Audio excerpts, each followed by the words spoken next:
Aktar reazzjonijiet pożittivi għal proposta li ressaq il-kap tal-Partit Nazzjonalista Bernard Grieg li tgħin partikolarment lin-negozji żgħar is-self-employed u l-professjonisti li gvern ġdid immexxi minnu jolli l-brekit ta' eżenzjoni ta' VAT minn 30,000 għal 60,000 euro. L-għada li Bernard Grieg spjega aktar din il-proposta fir-replika tiegħu għal budget tas-sena d-dieħla kienu diversi negozjanti li kummentaw fuq il-medja soċjali kif din se tnaqsilhom ħafna il-proċess ta' burokrazija u għalhekk tgħinhom igawdu aktar ħin mal-familja u dawk eżiż għalihom.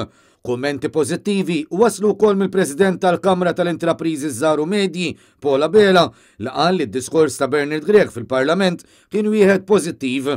Barra minn hekk mistoqsi speċifikament dwar din il-proposta u qal li dan hu pass il qudiem għax wieħed jaqta' mill-ħin u l-ispejjeż li dawn il-proċeduri jitolbu. L-speech ta' Dr. Bernard Grieg il-bieraħ kien wieħed pożittiv, kien wieħed tajjeb ħafna. Ovvjament fejn tidħol il-vett aħna dejjem ngħidu dik se tkun dik pożittiva ħafna minn 30,000 titla' 60,000 l-hawnhekk għall-burokrazija l-iktar. Għax min ikun self-employed li toqgħod timla l-formuli u dik il-formalitajiet, dik se tiġi exempted, allora dik hija tajnuna kbira u wieħed irid idaħħal f'rasu.